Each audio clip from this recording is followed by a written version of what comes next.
اور اس کے لیے اب ہم شیڈول جاری کرنے جا رہے ہیں. اور یہ جو صورتحال ہے یہ عمران خان صاحب کے لیے بہت زیادہ پیچیدگی کا باعث ہے، کیونکہ اب وہ چاروں طرف سے گھر چکے ہیں. آج ہوا ہے ایوان وزیر اعظم کے اندر ایک اجلاس، بڑا اہم اجلاس تھا، اور اس اجلاس کے اندر چاروں صوبوں کے جو پارٹی عہدیدار تھے ان کو طلب کیا گیا تھا. اس کے ساتھ ساتھ وفاقی وزراء بھی موجود تھے اور وزرائے اعلیٰ بھی موجود تھے،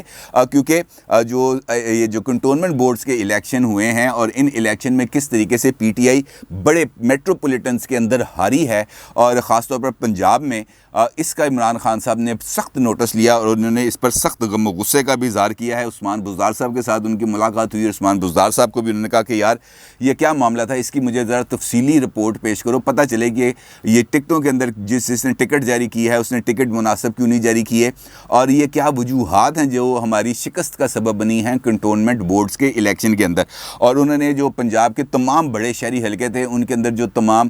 پارٹی عہدیدار تھے ان کی انہوں نے اچھی خاصی دھلائی کی، اچھی خاصی کھچائی کی. اب سوائے گوجرانوالہ کے عہدیداروں کے، کیونکہ گوجرانوالہ میں پی ٹی آئی نے 6 سیٹس نکال لی تھیں، لہٰذا ان کی بچت ہوگی، باقیوں کے ساتھ اچھا خاصا انہوں نے کارروائی ڈالی. اس کا مطلب یہ ہے کہ عمران خان صاحب نے اس بات کو محسوس کر لیا ہے کہ اب وہ پیمانہ، یعنی ان کی مقبولیت کا جو وہ جج کرتے تھے اس کے اندر کسی نہ کسی جگہ پر کوئی پرابلم آ گئی ہے. اور پرابلم صرف اس جگہ پہ نہیں، اگر ہم دیکھیں عمران خان صاحب اس وقت 4 محاذوں کے اوپر اکیلے رہ گئے ہیں. پہلی بات، ایک جانب کنٹونمنٹ بورڈ کے الیکشن سے عوام نے پی ٹی آئی کے ساتھ جو فاصلہ رکھا وہ بڑی خوبصورتی کے ساتھ نہ صرف سامنے آ گیا بلکہ اس کا اظہار گیلپ کے سروے میں بھی کیا گیا، جس میں یہ کہا گیا کہ پی ٹی آئی اب اپنی مقبولیت سے کم سطح پر آ گئی ہے، یعنی کہ نیچے آ گئی ہے، اور 50% سے بھی کم لوگ ہیں جو اب ان کی حکومتی کارکردگی سے مطمئن ہیں. دوسری جانب جو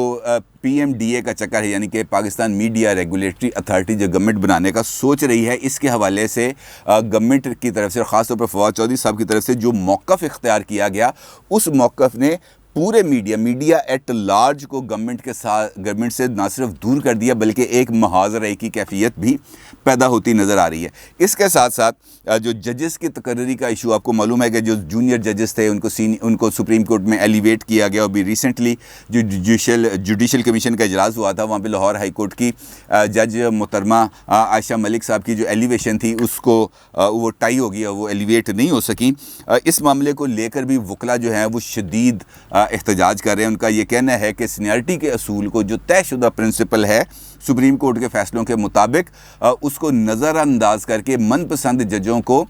جو پک اینڈ چوز کر کے وہ سپریم کورٹ میں ایلیویٹ کیا جا رہا ہے. اس کے ساتھ ساتھ اب اپوزیشن جو ہمیں آج سے کچھ دن پہلے تک بالکل آئسولیٹڈ لگ رہی تھی، بالکل بکھری ہوئی لگ رہی تھی، حکومتی ان اقدامات جن کا میں نے آپ سے ذکر کیا، ان کی وجہ سے اب نہ صرف الائن ہوتی ہوئی نظر آ رہی ہے بلکہ اس کے اندر دوبارہ جان پڑتی ہوئی نظر آ رہی ہے. اور اگر آپ کو میں زیادہ دور نہ لے کے جاؤں، آپ کو پرویز مشرف صاحب کے آخری ٹینیور کا حوالہ دوں، جس وقت انہوں نے افتخار چودھری صاحب سے وہ مانگا تھا استعفیٰ اور اس کے بعد انہوں نے استعفیٰ دینے سے انکار کر دیا تھا، تو اس لمحے سے پہلے کسی کو اس بات کا اندازہ نہیں ہو رہا تھا کہ پرویز مشرف صاحب کہیں آنے جانے والے ہیں. اور یہ چند دن پہلے کی جو صورتحال ہے، اس سے بھی کسی کو اندازہ نہیں ہو رہا تھا کہ عمران خان صاحب 1 پیج پر ہیں نہیں ہیں، لیکن انہوں نے اپنی جو اتھارٹی ثابت کرنے کی کوشش کی تھی وہ اس کو بڑے اچھے طریقے سے اسرٹ بھی کر رہے تھے. اور ان کا ایک جو وہ بنا ہوا تھا امیج، وہ بالکل ویسے ہی تھا جیسے 7 نومبر سے پہلے پرویز مشرف صاحب کا تھا. پرویز مشرف صاحب نے ایک جانب وکلا کو اپنے خلاف کیا، دوسری جانب میڈیا پر وہ لوگ جو پرویز مشرف صاحب کے اقدامات کو تنقید کا نشانہ بنا رہے تھے، جو جمہوریت کے لیے بات کر رہے تھے، پرویز مشرف صاحب نے نہ صرف ان کو آف ایئر کر دیا بلکہ کئی چینلز کو بند کر دیا. اور اس کے ساتھ ساتھ جو اسمبلی کے اندر انہوں نے سپریم کورٹ کے فیصلے کے مطابق ہی، اگرچہ انہوں نے اگلے وردی کے اندر ہی دوبارہ صدر بننے کا راہ ہموار کی، لیکن اس دوران وہ جو ایک توازن تھا، جو ان کے ارد گرد جو ایک طاقت کا ایک بیریئر لگا ہوا تھا، وہ بیریئر ٹوٹ گیا. اور اس کے نتیجے میں آخر کار پرویز مشرف صاحب کو الیکشن بھی کرانا پڑے اور پھر اقتدار سے رخصت بھی ہونا پڑا. اور یعنی وہ ایک باب جو طاقت کا علمبردار تھا یہاں پر، اس کو واپس جانا پڑ گیا. اور اسی طریقے سے اگر ہم دیکھیں تو یہ ریزمبلنس پرویز مشرف اور عمران خان صاحب کے درمیان ہمیں موجود نظر آ رہی ہے، کیونکہ عمران خان صاحب بھی اس وقت انہی طرح کے 4 مسائل میں الجھے ہوئے ہیں. وکلا انہوں نے ناراض کر دیے، صحافی انہوں نے ناراض کر دیے، سول سوسائٹی انہوں نے ناراض کر دی، عوام کو مہنگائی کے بوجھ میں، لوڈ شیڈنگ کے اندر اس جیسے بجلی، پانی، گیس کی قیمتوں میں اضافے جیسے مسائل سے نہ صرف دوچار کر دیا بلکہ ان کے ساتھ ایک فاصلہ بھی اختیار کر لیا. اور اس پر ترا یہ کہ عثمان بزدار جیسی شخصیت کو پنجاب میں وزیر اعلیٰ بنا کر خود اپنی پارٹی کے اندر نفاق کے بیج بو دیے۔ اگر آپ کو یاد ہو کہ علیم خان صاحب کے بارے میں نے کچھ عرصہ پہلے ایک ویلاگ کیا تھا جس میں نے آپ کو بتایا تھا کہ پنجاب سے کچھ اور استعفے بھی آنے والے ہیں، اگرچہ علیم خان صاحب نے ابھی تک اس کا آفیشیلی اناؤنسمنٹ نہیں کی کہ میں نے استعفیٰ دے دیا، لیکن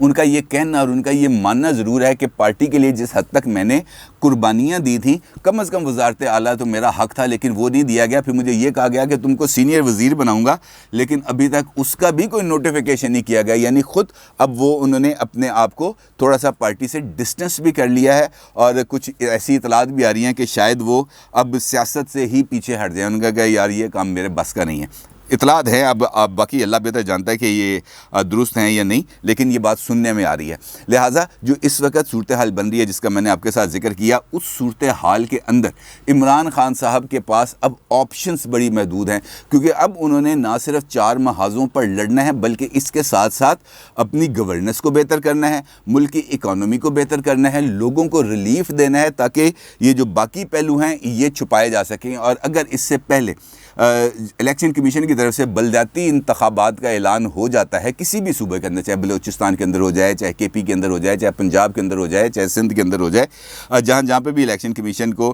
سپریم کورٹ کے اس فیصلے کے مطابق مناسب سمجھے، تو اس کا مطلب یہ ہے کہ ایک مرتبہ پھر عمران خان صاحب دوبارہ فوکس میں آ جائیں گے، ان کی پارٹی فوکس میں آ جائے گی، اور پھر نئے سرے سے یہ والی بات شروع ہو جائے گی کہ ڈیلیورنس کہاں ہے، عمران خان صاحب کی حکومت کی گورننس کہاں ہے، عمران خان صاحب جو دعوے کرتے تھے لوگوں کو ریلیف دیں گے وہ دعوے کہاں ہیں۔ لہٰذا اب سے لے کر اگلے الیکشن کی اناؤنسمنٹ تک جو تمام فوکس ہے وہ عمران خان صاحب اور ان کی پالیسیز اور ان کی پالیسیز کے نتیجے میں جو رد عمل ہے یا وہ نتائج ہیں جو لوگ بھگت رہے ہیں اس پر رہے گا، اور وہاں سے جو رائے عامہ ڈیولپ ہوگی اس کا مقابلہ کرنا خان صاحب کے لیے خاصا مشکل ثابت ہوگا۔ اور اب دیکھنا یہ ہے کہ یہ جو نئی ٹسل چلی ہے گورنمنٹ اور الیکشن کمیشن کے درمیان، یہ کس لیول تک جاتی ہے اور کس طرح اس کو ڈیفیوز کیا جاتا ہے، اور حکومت کس حد تک اس ٹکراؤ کی پالیسی پر عمل درآمد کرتی ہے یا تھوڑا سا بیک آؤٹ کر کے کسی کو ریلیف فراہم کرنے کی کوشش کرتی ہے۔ دیکھتے ہیں، اس کا فیصلہ وقت رہے گا۔ اپنی رائے کا ضرور اظہار کیجیے گا۔ آپ کا بہت شکریہ۔ اللہ حافظ۔